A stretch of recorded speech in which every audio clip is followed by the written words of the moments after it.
ദക്ഷിണാഫ്രിക്കയിലെ വിദൂര മേഖലയായ കാരു അനധികൃത സസ്യവ്യാപാരത്തിന്റെ കേന്ദ്രമായി മാറിയിരിക്കുകയാണ് അല്ലേ. സംരക്ഷിത സസ്യങ്ങളായിട്ടുള്ള സക്ലന്റുകളാണ് ഇവിടെ നിന്ന് അനധികൃതമായിട്ട് കടത്തപ്പെടുന്നത്. ഭൂമിയിൽ അപൂർവമായതും വ്യത്യസ്തമായ രൂപങ്ങളിലുള്ള ഈ സസ്യങ്ങളുടെ ആവശ്യക്കാർ ഏറെയും വിദേശത്ത് നിന്നുള്ളവരാണ്. നമ്മുടെ ലോകത്തുള്ള സക്ലന്റ് സ്പീഷീസുകളിലെ സസ്യങ്ങൾ അധികവും കാണപ്പെടുന്നത് ദക്ഷിണാഫ്രിക്കയിലും നമീബിയയിലുമായി പരന്നു കിടക്കുന്ന കാരു മരുഭൂമിയിലാണ്.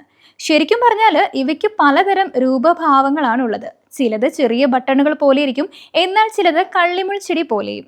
വർഷത്തിലെ ചില പ്രത്യേക സീസണുകളിൽ ഇവ വളരെ മനോഹരമായ പുഷ്പങ്ങൾ ഉൽപ്പാദിപ്പിക്കുകയും ചെയ്യുന്നുണ്ട്.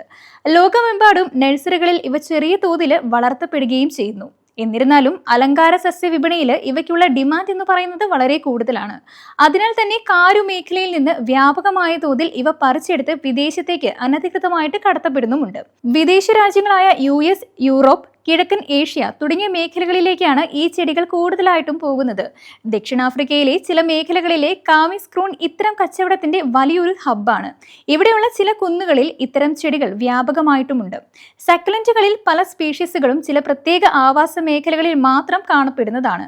അതിനാൽ തന്നെ അനധികൃതവും വ്യാപകവുമായ പറിച്ചെടുക്കൽ ചില സ്പീഷീസുകളെ വംശനാശത്തിലേക്കും നയിക്കുന്നുണ്ട്. ഏകദേശം 16 ലക്ഷത്തോളം ചെടികൾ ദക്ഷിണാഫ്രിക്കൻ ഈ അനധികൃത സസ്യവേട്ടയ്ക്കെതിരെ ലോകവ്യാപകമായ പ്രതിഷേധവും ഇപ്പോൾ നടന്നുവരുന്നു.